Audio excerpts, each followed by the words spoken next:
हमने अभी अभी एप्सिलॉन एंड एफएफपी कंप्यूटेशन को देखा था। अब हम जो देखने जा रहे हैं वो है जो कंप्यूटेशन है उसको हम एल्गोरिथमिकली कैसे कर सकते हैं। इसके लिए हमें एक कंसेप्ट की जरूरत पड़ती है जिसका नाम है epsilon closure. Epsilon closure epsilon closure क्या होता है? एप्सिलॉन क्लोजर वो सेट होता है, स्टेट्स का वो सेट होता है जहां से मान लीजिए कि आप एक एप्सिलॉन क्लोजर किसी स्टेट का निकाल रहे हैं। So epsilon closure of a state is set of states.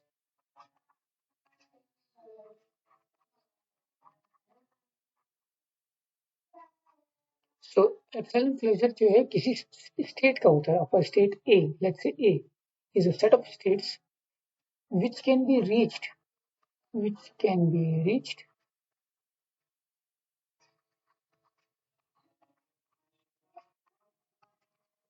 from A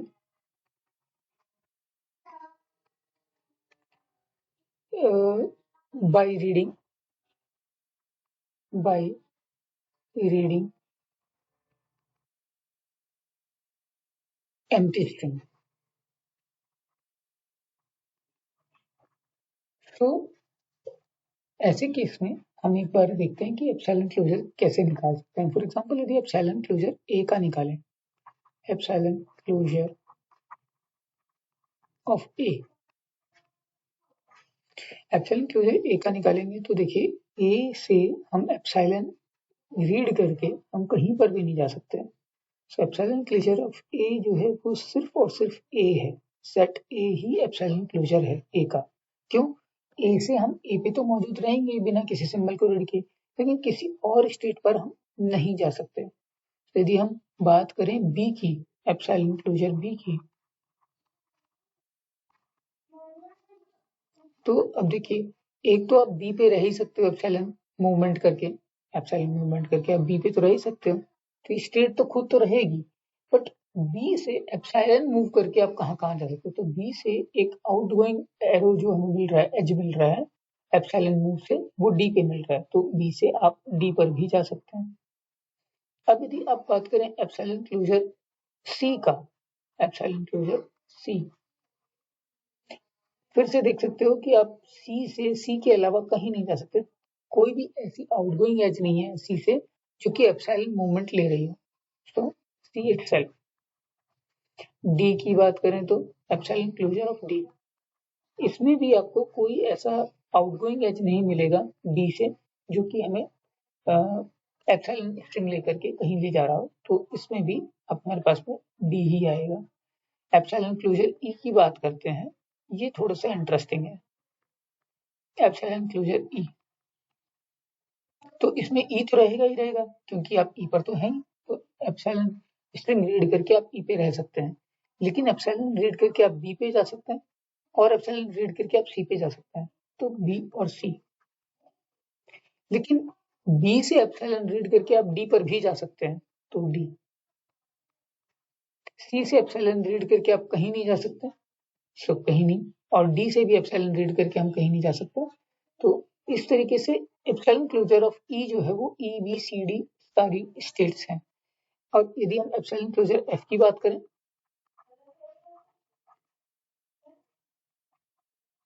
तो ये क्या होगा? ये निकल के आएगा हमारे पास में, क्योंकि हम एफ से एप्सिलॉन मूवमेंट या एप्सिलॉन स्ट्रिंग लेकर के कहीं पे भी मूव नहीं कर सकते, we can remain on F only, तो यहाँ सिर्फ एफ आएगा। ये एप्सिलॉन क्लोजर निकालने के लिए हमारे पास जो तरीका है वो हम क्या यूटिलाइज कर सकते हैं, ये हम देखने की कोशिश करेंगे कि हम एप्सिलॉन क्लोजर निकालने के लिए क्या कर सकते हैं। एप्सिलॉन क्लोजर को साथ में निकालने के लिए हम एक टेबल का यूज कर लेते हैं। तो हमने एक एज टेबल बना ली है, तो आप देख सकते हो कि ए से 0 लेकर के आप ई पे जा सकते हो, तो हमने यहाँ पे ई सेट लिख दिया।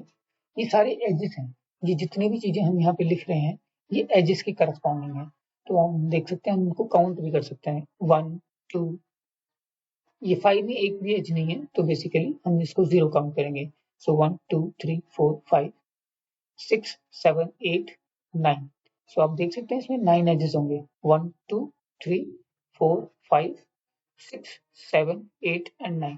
9 एजेस हैं और 9 एजेस हमें यहाँ पर दिखाई दे रहे हैं। ए से जिस तरीके से 0 लेकर के हम ई पे जा सकते हैं, 1 लेके हम बी पे जा सकते हैं। So there is no other outgoing edge from A, तो हम यहाँ पर और कुछ भी नहीं आ रहा।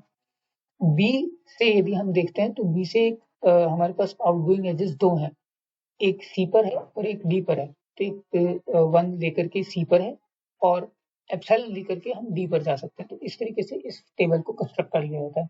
इसको आप एडजेसेंसी टेबल या बेसिकली एज लिस्ट भी कह सकते हैं कि ये एज लिस्ट है हमारे पास में, कि हम 0 लेवल से किस एज पे जा रहे हैं, 1 लेवल से किस एज पे जा रहे हैं और एप्सिलॉन यानी कि एम्प्टी स्ट्रिंग से किस एज पे या किस स्टेट पे जा सकते हैं। अब यदि हम एप्सिलॉन क्लोजर निकालना चाहते हैं तो एप्सिलॉन क्लोजर निकालने के लिए हमारे पास में एक टेबल बनेगी। कैसे बनेगी? हम पहले एक जगह सारे स्टेट्स लिख लेंगे। सो यहाँ पर हम स्टेट्स लिख लेते हैं। सो यहाँ पर हम स्टेट्स लिखेंगे जिससे हम स्टार्ट कर रहे हैं। अब एप्सिलॉन क्लोजर विथ 0 स्टेप्स, हमने 0 ट्रांजिशंस लिए हैं एप्सिलॉन वाले, ठीक है। Then next is epsilon closure with 1 step,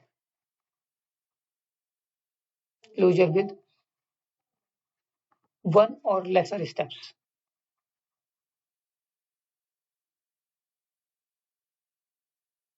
Then we can go ahead with epsilon closure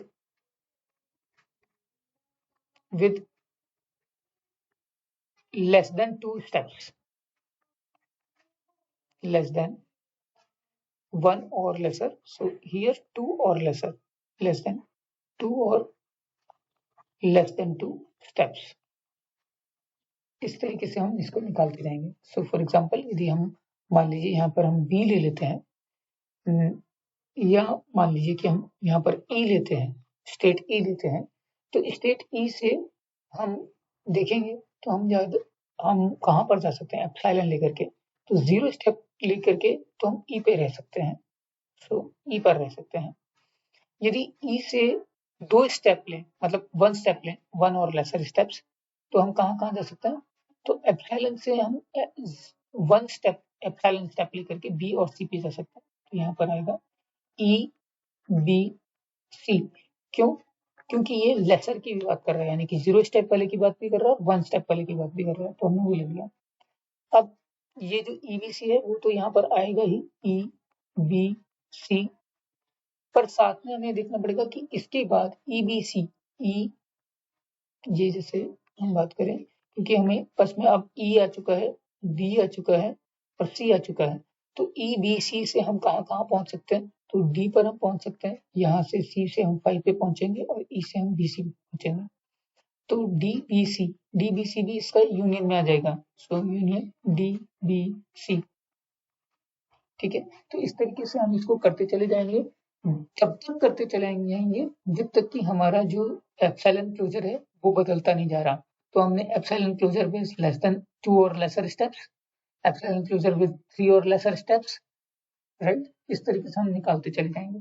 तो अल्टीमेटली जिन 2 इटरेशंस में, जिन 2 कंसेक्यूटिव इटरेशंस में हमारे एप्सिलॉन क्लोजर किसी के भी चेंज नहीं होंगे, तब हम कहेंगे कि ये हमारे पास एप्सिलॉन क्लोजर आ गया। तो इसको करके देखते हैं।